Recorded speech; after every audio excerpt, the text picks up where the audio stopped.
So Roshan, Yo, we are at Renaissance Hotel like we told you, as you all know, and we are going to meet the executive chef, Chef Let's see. Sandeep Pandey. let's see what he cooks up for us. He has some amazing dishes planned for us. Let's see. Let's go. Chale? Chalo. Chal.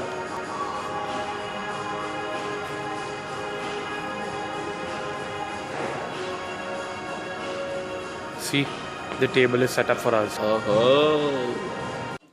Okay, so we have Chef Sandeep Pandey over here. So Chef, tell us something about yourself and what you're making. My name is Sandeep Pandey and I'm the executive chef at Renaissance in Mumbai. I'm going to be creating this nice, hearty Provençal seafood soup for a couple of my friends who are here with me, just to give them a taste of Provence, a cuisine which is very, very close to my heart as far as the ingredients and the style of preparation is concerned. And what better place than Mumbai to cook something which is seafood? And Chef, I can see there's a lot of seafood over there. We have many ingredients like I can see we have calamari, fish, prawns, clams. Yes, absolutely. And to give it a nice bit of a twist and a good bounce of flavor, I've got some pancetta as well with me. And pancetta is an Italian style of bacon. However, if you do not get pancetta in any of the supermarkets, or you can easily substitute that with bacon. So that should work as well. And Chef, the people who don't have bacon, they can avoid it. Or even Absolutely. No, bacon for me is a nice, flavorful add-on. If you do not want to use bacon, you can definitely avoid it and keep it only seafood. Okay, so if you all don't like bacon, you can avoid it and just stick to seafood. But if a person who doesn't like seafood, can he still make this with Absolutely. He lamb can- or chicken? He can substitute the seafood with chicken. Okay. It will taste nice and hearty with chicken as well because the flavoring that we're going to use are nice and bold, and that's going to get the flavoring in the soup as well. Okay. So if you're a person, if you're like me who doesn't like seafood a lot, you can make chicken or you can make lamb. Sure. So Chef, let's get started. Absolutely. What we'll do is just to kind of start it off. This is the culinary parlance. We will sweat some bacon, and again, if you're not too comfortable with bacon, you can just omit it altogether.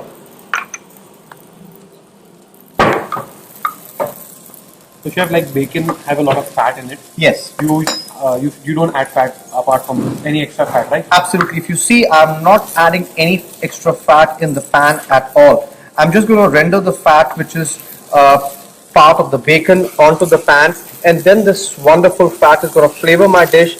I'm going to toast my baguette along with this, which is going to be becoming part of my stew later on. So the baguette is going to be flavored with bacon. That's right. That's right. And again, like I said, if you do not want to use a bacon or pancetta, you can definitely avoid it, and you can toast your baguette with some butter or some olive oil. Okay.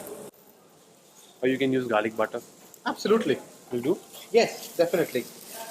If you see, nice bit of fat coming out with some nice dry heat. The aroma is really, really nice, and it's basically getting the flavors from the pancetta onto my pan. Or you can use garlic butter. Absolutely. Will do. Yes, definitely. If you see, nice bit of fat coming out with some nice dry heat. The aroma is really, really nice, and it's basically getting the flavors from the pancetta onto my pan. So a little bit of fat has rendered off pancetta onto my pan, and now I will have these pre-sliced pieces of baguette going into my pan, and these will become part of the stew later on. So, chef, you're toasting the bread along with the bacon. That's right. And like I mentioned, instead of the pancetta, you can just add a little bit of garlic butter, or maybe a sprinkle of olive oil onto your baguette to give it that nice bit of a sheen. So, basically, the bacon fat is going to infuse more flavors into the baguette. Absolutely.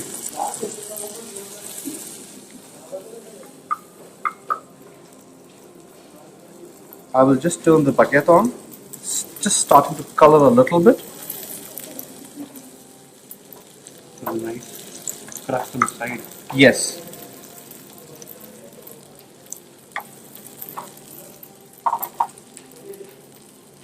So do you let the bacon cook on slow flame so that it leaves the fat, or you start with the pot? And like in duck, they say you usually start with a cold pan so that the fat melts slowly. Is it the same which applies for the bacon or no? It's almost the same which applies for the pancetta as well. If you see, I started off with a cold pan and just gently increase the heat up so that the fat could ooze out. Now what I'll do is I'll just shift it onto a different bowl in which I'm going to start off my Provençal seafood stew, and I will leave the baguette to rest for a while. At this point of time, because Provençal food is all about good olive oil and hearty flavors, I'll add a little bit more of olive oil. And then I'll start off with some of my root vegetables. Like I've got this roughly chopped celery here. I've got some quartered onions. Mind you, I'm preparing this for a couple of friends of mine, so the portion size is not too hearty, it's just right, so that they don't spoil their appetite for maybe a dessert later kind of a thing. You're going to get dessert. So chef, they say that there is a ratio for the root vegetables, that is the celery, carrots and all. Yes. So what is the ratio, if you could tell our friends over here, so even they can, if they want, they can try it at home, like in the stock base. A lot of people look at 1 part of carrot, 1 part of celery and 2 parts of onion, and then that's what they call in French the classical mirepoix. But then again, if you do not have, say for example, celery which is available to you, you can increase the quantity of, say, onions for example, or you can take it on mushrooms as well, because mushrooms are something which have MSG in them naturally. It's the naturally occurring MSG which is ever present in almost all kinds of mushrooms. So you could use mushrooms as well. They do not kind of last very much in soup in the sense that they disintegrate, but then they do add a lot of flavor to it. They are very delicate, that is the issue. That's right. I'm going to add roughly cut carrots into this as well.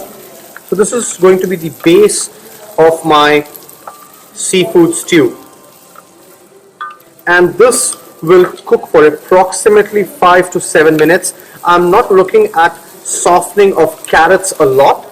I'm just looking at getting flavor onto them, extracting flavor off them as well, and just making sure that it's a nice homogeneous mixture which comes together.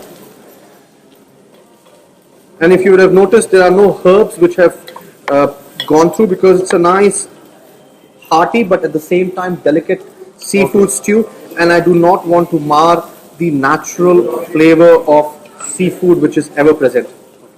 They say that seafood is a bit delicate to cook. Sure. So that's why if you notice, I would be putting in the seafood at the very end. Okay. So that it doesn't get overcooked, the flavors are nice and subtle, and the whole thing comes together as one hearty dish. What I will also do now is add these peeled tomatoes. You can buy peeled tomatoes in a supermarket, or you can just cook them off very lightly in hot water and peel the skin off. If you would have noticed, I have not kind of cut the tomatoes into pieces. I want the natural goodness of the tomatoes to kind of mix together with the seafood stew on its own. So what I'm doing now is just kind of mashing it up, so this becomes part of the seafood stew. So it's very similar to blanched tomatoes. That's right. it. And I want this whole seafood stew to be nice or almost peasant-like, because in Provence, which is this stew originally comes from, all the ingredients are put together for a lunch or a early supper kind of a meal, and it's basically a one-pan dish wherein it's the flavor, the freshness of the ingredients which is more of a talking point rather than the cut or the treatment of the ingredients. So chef, like normally we have dishes which are like a one bowl meal, like laksa. So this is very similar to that, or it is like a appetizer, like before a meal or something. See, if you would go to Provence and if you would order, say for example, another very famous seafood stew called a bouillabaisse. Okay. That would be served in 3 or 4 courses. The same soup, although Okay. it's a one-pan dish, would be served in 3 or 4 main courses. So you would first probably have a bowl of the broth or the soup of Okay. the bouillabaisse. Then you would have the seafood which has gone into the bouillabaisse being served as a main course. And then probably you would have some vegetables which were also part of the bouillabaisse being served as a third course, for example. So it's all come under the same category? All of Yes, them? absolutely. And it's one dish bouillabaisse. Okay.